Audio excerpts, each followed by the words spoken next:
here with Benson Boone at the Fillmore.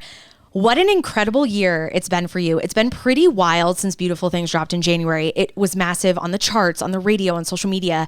Has it been kind of hard to process all of that? Definitely, yes. But it's it's hard to process these things because so much of what I see is on the internet, it's a number. So when I see how many people have streamed it, that's what's hard for me to process, and that's why I love tour so much. Is it makes everything easier to process. Kind of and real. Yeah, that's a great way to put it. And just being on stage and seeing people's faces and watching the emotions they go through and hearing them and feeling the energy, that's something I really love. So I do love to be on the road. How do you think your life has changed since that specific song and the album has come out? It's changed a lot. I mean, I feel like a lot of this tour has sold out so quickly because of Beautiful Things. Mm-hmm. But also, it's kind of a perfect time to be on tour because a lot of people now are seeing videos from the tour, and so I think the next tour will be even bigger. But also, I mean,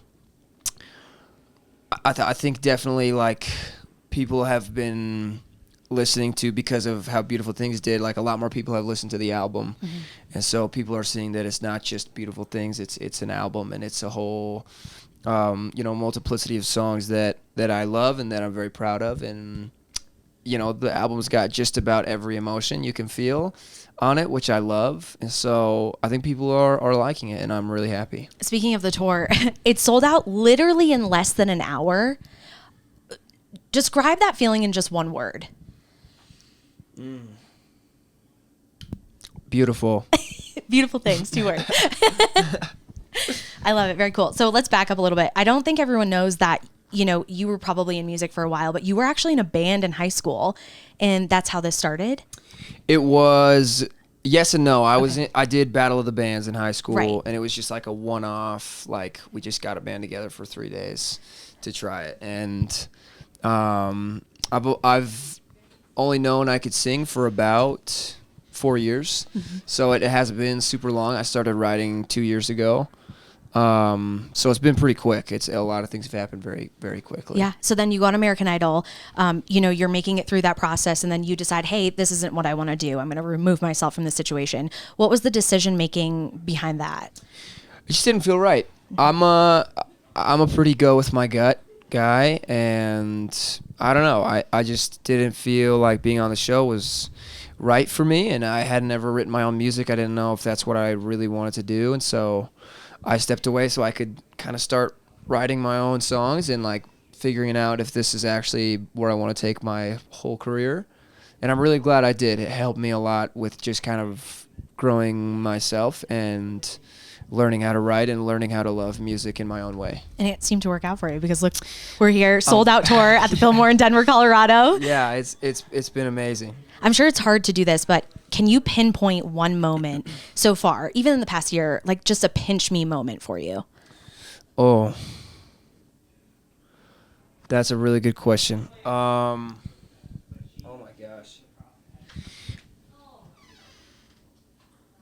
I went to an Olivia Rodrigo show, and I got to meet her after the show, and the fact that she knew who I was before I went in to meet her, is the craziest thing I've ever heard. That's so crazy. I think she's incredible and a big inspiration. So that was crazy to me. I love for it. Sure. What has been maybe an unexpected or a difficult aspect of this tour so far that you weren't expecting?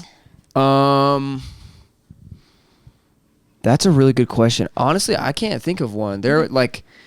The tour has been incredible. My voice has definitely been doing a lot better than last time. I don't know. I'm here with my friends. I'm having so much fun. The shows are incredible. The crowds are incredible. I'm just I have nothing to complain about. I love it. So question for you. We're going to step outside of your music. What songs can you not stop listening to right now? Oh,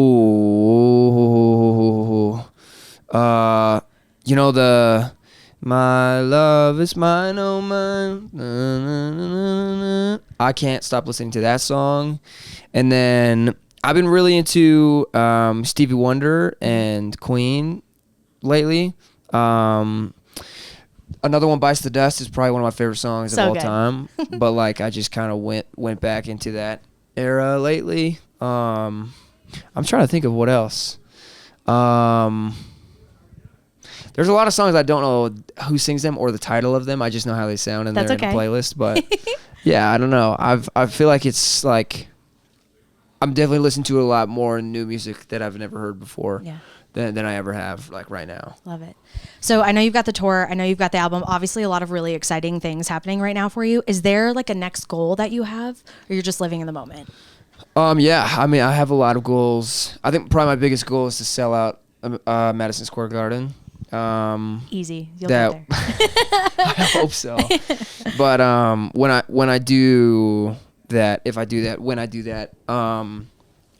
my manager and I have a goal that he's going to buy me a McLaren, and I'm going to buy him an Aston Martin when we sell it out. So I can't wait to replay this video when that happens. Me too. It's going to happen. I hope so. Benson Boone, thank you so much. Congratulations on all the success, and we can't wait to see you at a bigger venue here in Denver, Colorado. Thank you so much. I'm looking forward to it. Yeah.